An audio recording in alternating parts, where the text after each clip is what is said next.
Hi fellow traders, I'm making this video to share my GBP USD trading plan with you.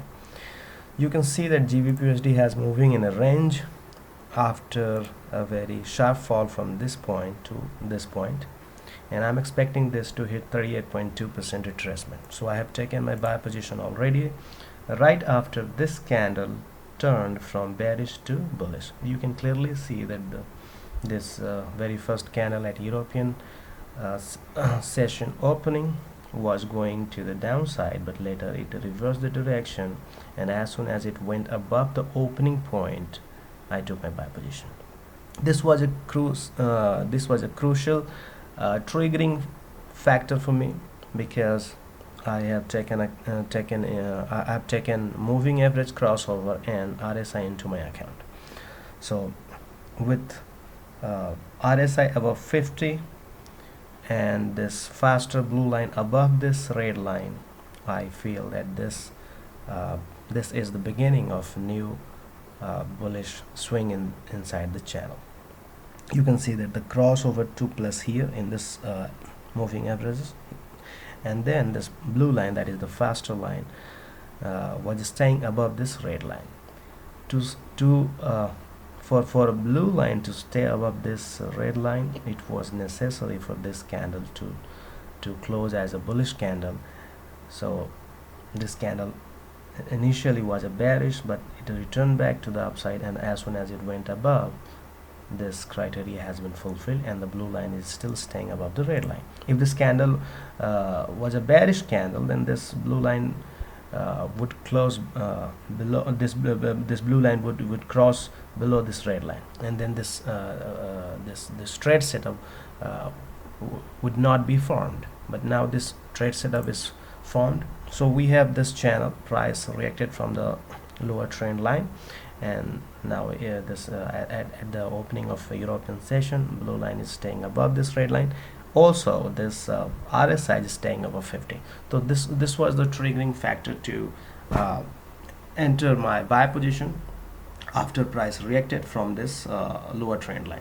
If we just talk about the channel, there is a very simple method that when price return from the lower or upper line of the channel, you can take the position, but I took some extra precaution, so I did not just enter my buy position right after price return from here. I waited for the European session opening, and I wanted to see RSI is staying above 50 and this blue line of the moving averages staying above this red line to keep my bullish bias intact. So what I have here, something around 29.50 is where I have taken my position. So from 29.50 I have around 86 pips on the reward side, and if I talk about the risk, I'm going to close my position in the loss if price returns to the downside, and if it starts falling and a 4-hour candle closes below this lower trend line. So this can be a 70 pip risk. I'm just estimating 70 pips because of this candle. This candle is 70 pips long, and I'm expecting 70 pips to the downside if MPC event today will go against my analysis. Today is very important day for England, as Bank of England is going to hold an MPC meeting. Member of monetary policy committee, members of monetary policy committee are going to vote today for whether to hold the interest rate, or to decrease the interest rate, or to increase the interest rate. Also they're going to vote for asset purchase facility, and today Bank of England will also announce the interest rate. So this is very important event. This is a mixture of so many things, and this event will be causing some temporary movement to the upside as well as to the downside. There will be spikes. So I'm not placing my stop loss, because I don't want to get stopped out just because of spike.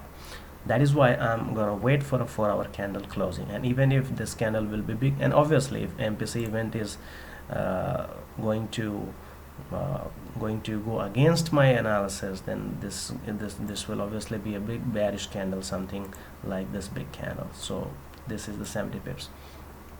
So I'm expecting that if MPC will go against me, then it will be a 70 pips on the risk, and if 4-hour candle will close below this lower line, then I'll take the loss and exit my position.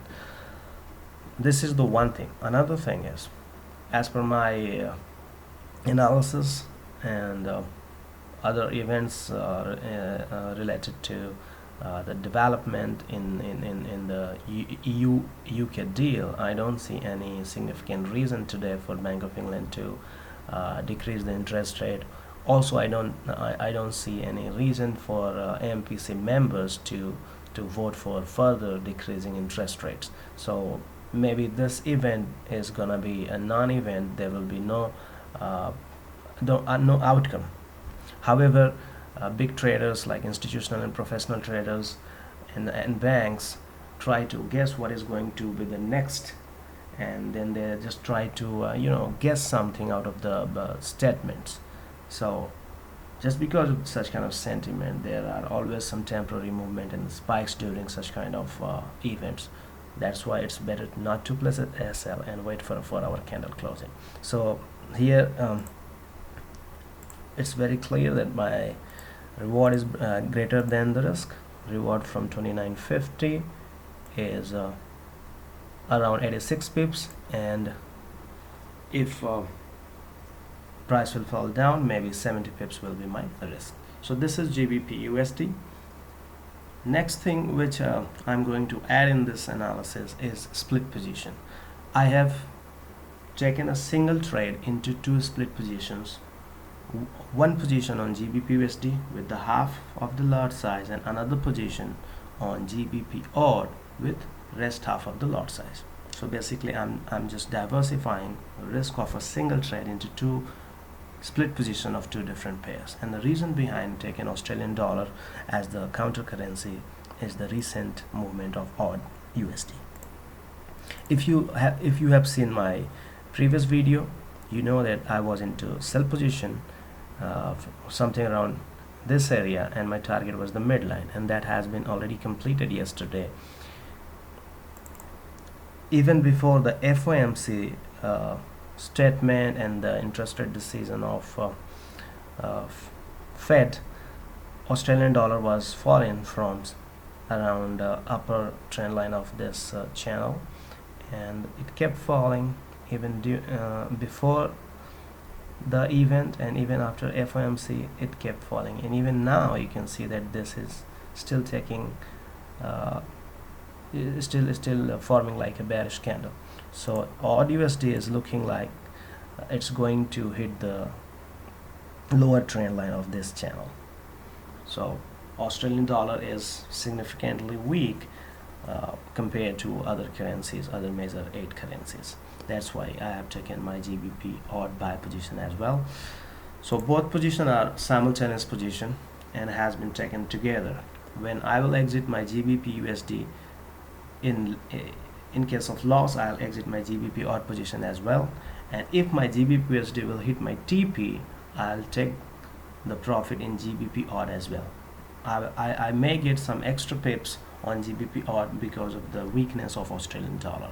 So maybe I'll make slightly more money on GBP odd position. So that's all about the GBP USD trade, and I think there is nothing new to add today for these 3 currencies, because the event of US dollar has already passed yesterday. That was a very big event, FOMC, and there was nothing very significant or new in FOMC yesterday. So US dollar has gained against Euro, Swiss franc, Australian dollar and New Zealand dollar, but pound is looking rather strong. So the fall in pound was not very big. Despite there was a fall, it stayed inside the channel, which is still a bullish sign, and it's looking like GBP is looking like it's more likely to reach 38.2. So that's all about this trade, and thank you for watching.